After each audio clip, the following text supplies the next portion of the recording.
গল্পের মাঝে গান শুনতে পছন্দ করেন না এমন মানুষ খুঁজে পাওয়া মুশকিল। আর তাই তো আমি সামিয়া হাজির হয়ে গেছি এটিএন বাংলার পর্দায় এটিএন মিউজিক অনুষ্ঠান নিয়ে।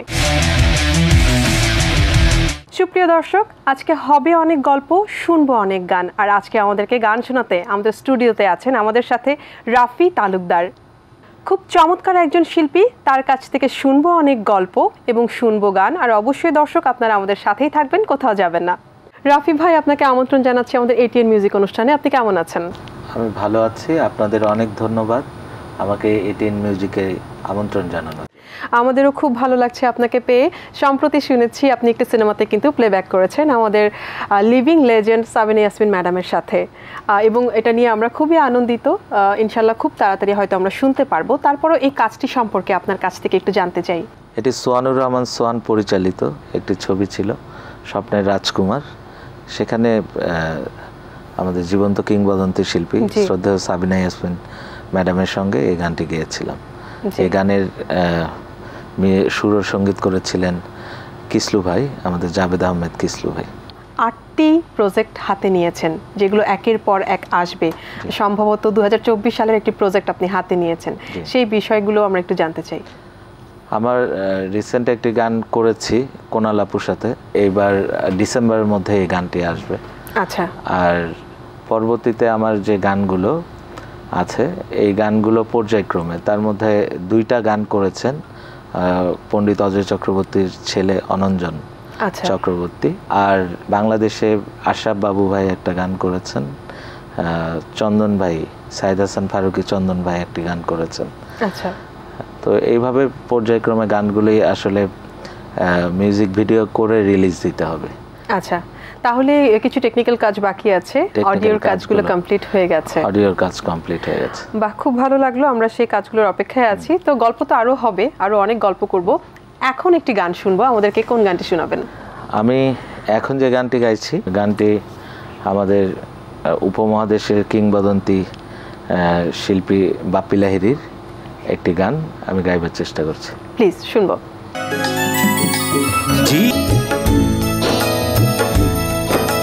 পৃথিবীতে ভালোবাসবার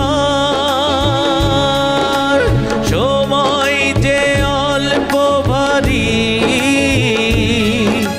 শুধু শুধু এতটা সময় হারালো যে দোষে তোমারই। আগে এলে তোমাকে নিয়ে হতো আরো গল্প লেখা, তুমি কেন আগে আসনি, আগে কেন দাওনি দেখা।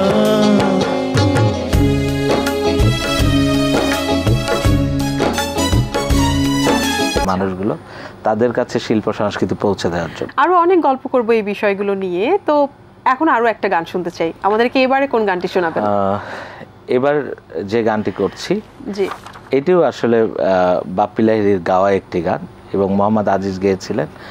এটি আমাদের বাংলাদেশে একটি ছবি বন্ধু আমার, কথা পুলক ব্যানার্জির, সুর ও সঙ্গীত বাপ্পি লাহিড়ী। আমি গাইবার চেষ্টা করছি। গানটি আমার যারা অডিয়েন্স আছেন সারা বাংলাদেশের মানুষের জানা গানটি। গানের টাইটেল বন্ধু।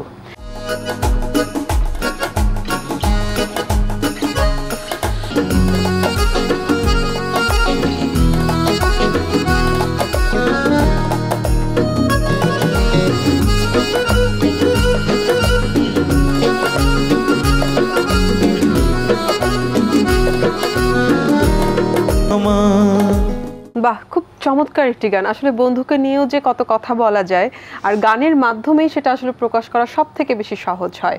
আমরা গান শোনার আগে কিন্তু ছিলাম একটা বিষয়, যে বর্তমান সময়ে শিল্পকলা একাডেমি সারা বাংলাদেশে তাদের ব্যাপক একটা বিস্তার করছেন, কাজ করছেন, সবাইকে নিয়ে কাজ করছেন। সেখানে স্টেজ পারফরমেন্সগুলো হচ্ছে, বাংলাদেশের ফোক গান, আধুনিক গানগুলো সবার মাঝে ছড়িয়ে দিচ্ছে। সেখানে রবীন্দ্রসঙ্গীত বা নজরুল সঙ্গীত নিয়ে কি কোনো কাজ করছেন? হ্যাঁ, কেন নয়। আমাদের বাংলাদেশ শিল্পকলা একাডেমি একমাত্র যারা দায়বদ্ধ আচ্ছা। বাংলাদেশের যে কৃষ্টি কালচার এটা প্রচারের জন্য বাংলাদেশ সরকার তাদের একটা বরাদ্দ দেয়, আচ্ছা। এবং এখানে কোনো অপসংস্কৃতি নাই কিন্তু। এবং বাংলাদেশের যে কৃষ্টি কালচার, বাংলাদেশের ফোক, বাউল, জারি সারি, ভাটিয়ালি, এগুলোর পাশাপাশি রবীন্দ্র নজরুল নিয়ে প্রতি বছর তো প্রোগ্রাম হয়। বাংলাদেশে কিন্তু অসংখ্য বাউল আছেন যাদের পরিচিতি নেই বা যাদেরকে আমরা চিনি না, কিন্তু তারা খুব ভালো কাজ করছেন। তারা আমাদের দেশের গান, মা মাটির গান নিয়ে কাজ করছেন। তাদেরকে কিভাবে আসলে ফ্রন্টে আনছেন বা এই রিলেটেড কোনো কাজ আপনারা উদ্যোগ নিয়েছেন কিনা?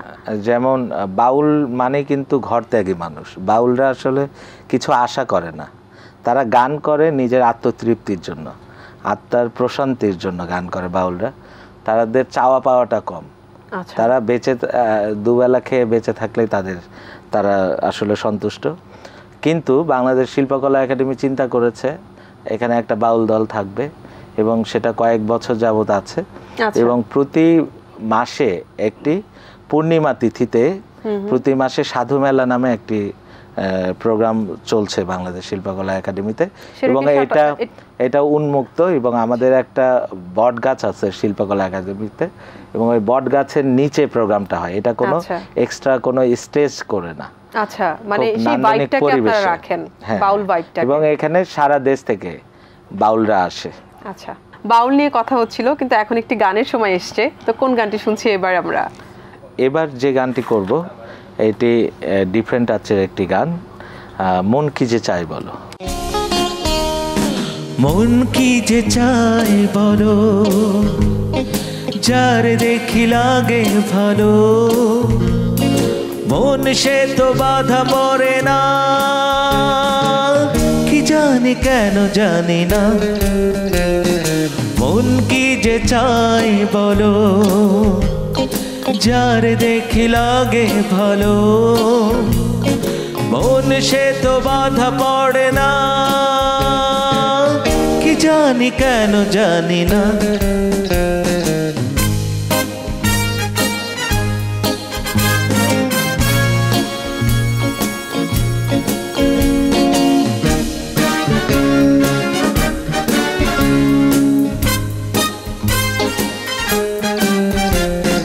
কাছে এসে পাশে বসে কথা বলে যে, এ মন বলে সে আমায় ভালোবেসেছে।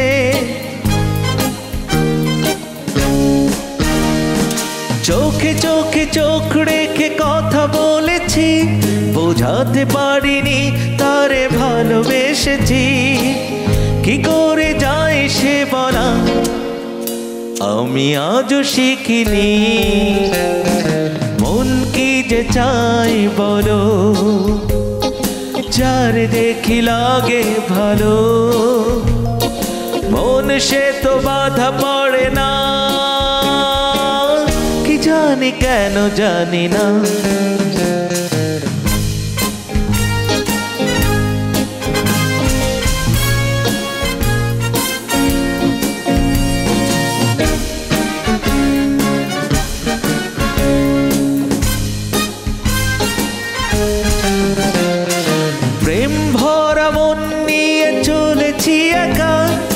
ভাবি শুধু কবে পাবো তারই দেখা,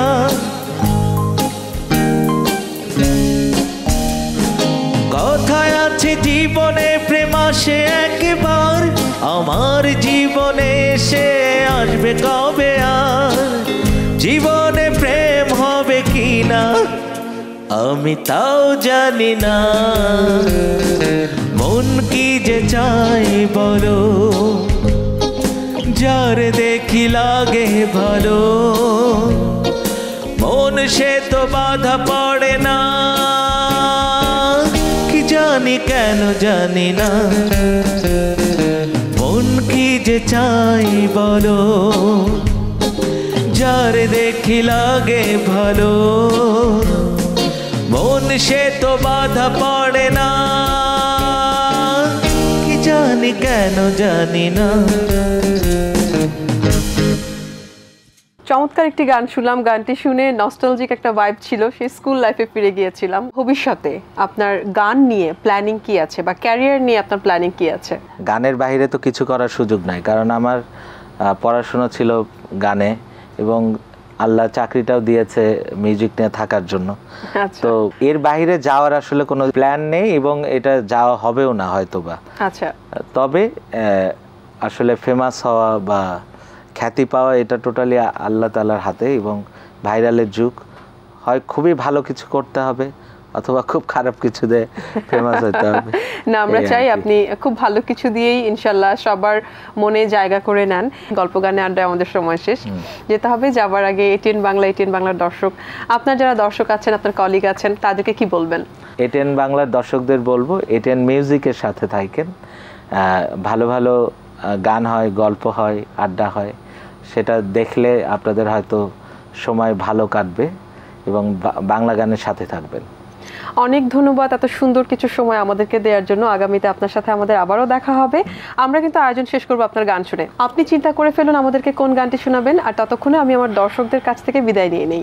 ঠিক আছে। সুপ্রিয় দর্শক, আমার সাথে আমার স্টুডিওতে যন্ত্রশিল্পী হিসেবে যারা ছিলেন তাদেরকে আমি পরিচয় করিয়ে দিচ্ছি। আমার সাথে ছিলেন কিবোর্ডে অন্তর, লিড গিটার আল আমিন, অক্টোপ্যাডে আলমগীর এবং তবলাতে ছিলেন অপূর্ব।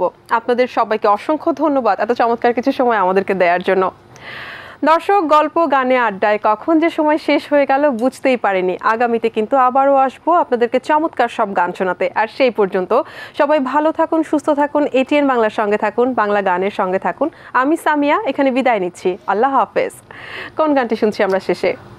আমি আসলে বরাবর বাপ্পি লাহিড়ীর গানগুলো করতে স্বাচ্ছন্দ্য বোধ করি এবং উনি আমার বলতে পারেন আইডল।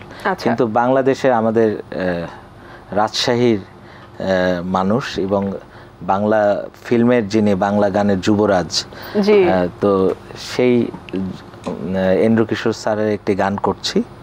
এই গানের কথা লিখেছেন মনিরুজ্জামান মনির এবং সুর করেছেন আলম খান। ছবি ছিল ভেজা চোখ। যা কিছু দেখার নাও দেখে নাও, যা কিছু বলার যাও বলে যাও, পাবে না সময় আর হয়তো।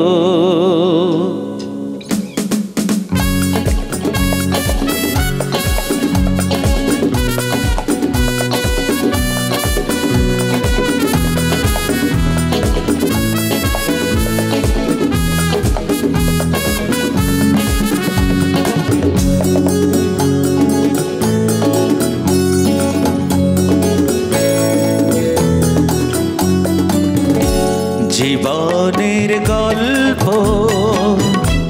আছে বাকি অল্প, জীবনের গল্প আছে বাকি অল্প। যা কিছু দেখার নাও দেখে নাও, যা কিছু বলার যাও বলে যাও, পাবে না সময় আর হয়তো। জীবনের গল্প আছে বাকি অল্প, জীবনের গল্প আছে বাকি অল্প।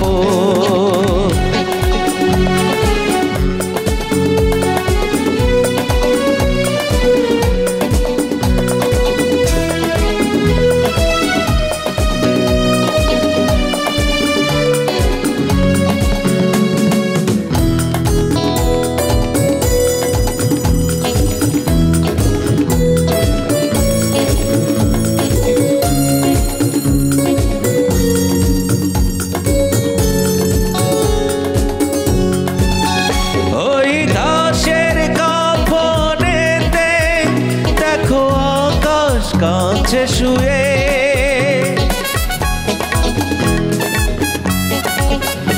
ওই বড় ফুতলা নদী নামে পাহাড় বেবে, নিড়ে পাখি ফিরে যাবে, সূর্যটা গেলে অস্ত। যা কিছু দেখা নাও দেখে নাও, যা কিছু বলার যাও বলে যাও, পাবে না সময় আর হয়তো। জীবনের গল্প আছে বাকি অল্প, জীবনের গল্প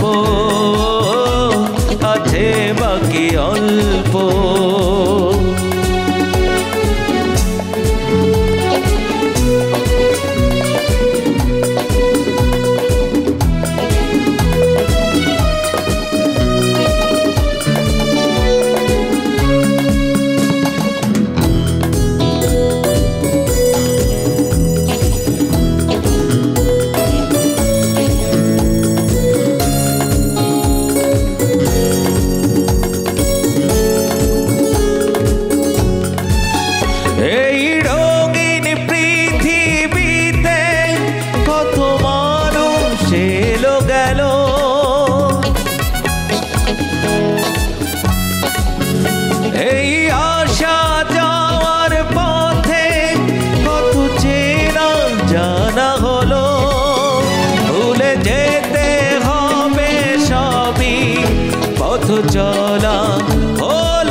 কিছু বলার যাও বলে যাও, পাবে না সময় আর হয়তো।